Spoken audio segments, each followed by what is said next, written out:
আসসালামু আলাইকুম ওয়া রাহমাতুল্লাহ। এসএ ম্যাথের পক্ষ থেকে নবম এবং দশম শ্রেণীর ছাত্রছাত্রীদের অভিনন্দন ও শুভেচ্ছা রইল।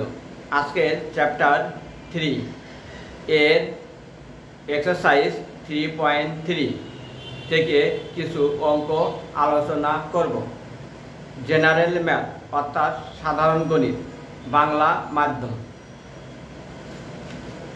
বলেছে যে উৎপাদকের বিশ্লেষণ করো 12 নম্বর। তাহলে এরকম যদি অঙ্ক থাকে তাহলে আমরা মিডল ফ্যাক্ট করব।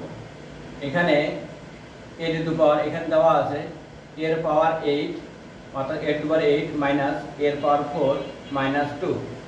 তাহলে এবং আমরা এখানে করব, এখানে এর উপর 8 এর সহগ মানে কি সাথে আছে 1। ফার্স্টের সংখ্যা 1 আছে, লাস্টের সংখ্যা আছে 2। তাহলে ফার্স্টের সংখ্যা এবং লাস্টের সংখ্যা গুণ করে মাঝখানেটা মিলাবো। তাহলে এখানে ফার্স্টের সংখ্যা 1, লাস্টের সংখ্যা 2। তাহলে আমরা কি করতে পারি,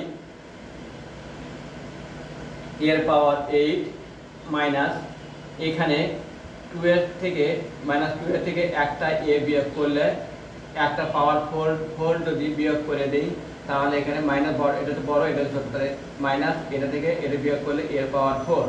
তাহলে আমরা লিখব 2 এর পাওয়ার 4 প্লাস এর পাওয়ার 4 আর এই মাইনাস আছে 2। তাহলে এখানে 2 এ হয়েছে 2 হয়েছে বড়, এর পাওয়ার আছে ছোট, তাহলে 2 এর আগে আছে মাইনাস, তাহলে এই মাইনাস মিলে গেল। তাহলে এটা থেকে এটা বিয়োগ করলে এটা মিলল, তাহলে এটা যা আছে তা। তাহলে আমরা এখান থেকে এটা হচ্ছে আমরা লিখতে পারি এর পাওয়ার 4 ইনটু এর পাওয়ার 4। তাহলে আমরা এখান থেকে এর পাওয়ার 4 এখান থেকে কমন নেব এর পাওয়ার 4। তাহলে এখানে এর পাওয়ার 8 থেকে আমরা ভাঙে এটা পাইছি। তাহলে এর পাওয়ার 4টাকে আমরা কি নিয়েছি, কমন নিয়েছি। তাহলে এর পাওয়ার 4টা এখানে কমন নিলে এর পাওয়ার কি থাকে 4 আর এখানে মাইনাস, আর এখানে 2 আছে, 2ই থাকবে। এর পাওয়ার 4টা কমন নিয়েছি, এখানে 2 থাকে।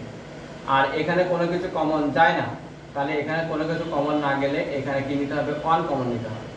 তাহলে এখান থেকে 1 কমন নিলে এর পাওয়ার কি থাকে 4 আর এখান থাকে মাইনাস, তাহলে এখান থাকে 2। তাহলে আমরা ফার্স্ট ব্র্যাকেটের মধ্যে যা থাকবে দ্বিতীয় ব্র্যাকেটের মধ্যে তাই থাকতে হবে, তা না হলে পরে উৎপাদক বিশ্লেষণ হবে না। কেন হবে না, দুইটা ফার্স্ট ব্র্যাকেট যা থাকবে যেরকম থাকবে সেকেন্ড ব্র্যাকেটের মধ্যে ওইরকম কমন নিয়ে ওইরকমই থাকতে হবে বা ওইরকম সংখ্যা থাকতে হবে। তাহলে আমরা এর পাওয়ার 4 মাইনাস 2, এখানে আছে এর পাওয়ার 4 মাইনাস 2, এই দুটো মিলে একটা কমন নিব। তাহলে এর পাওয়ার 4 মাইনাস 2 আর এখানে বাকি থাকে হচ্ছে এর পাওয়ার 4 আর প্লাস হচ্ছে 1 থাকে। তাহলে এটাই অ্যান্সার। তাহলে এইখান থেকে সৃজনশীল আকারে ক নাম্বারে কোশ্চেন আসে, যার নম্বর হচ্ছে 2, অর্থাৎ ক নাম্বার প্রশ্ন আসে। আর সংক্ষিপ্ত আকারে আসলে তার নম্বর থাকবে হচ্ছে 2। তাই তোমরা এখান থেকে এই অঙ্কগুলো বেশি করে প্র্যাকটিস করবে, তাহলে তোমরা এখান থেকে অ্যান্সার করতে পারবে। আর যারা নতুন আসো তারা সাবস্ক্রাইব করবে, লাইক দিবে, শেয়ার দিবে। আর যারা পুরাতন আসো তারা লাইক দিবে, শেয়ার দিবে। আগামী ক্লাসে আমরা নতুন ভিডিও নিয়ে হাজির হব। ধন্যবাদ।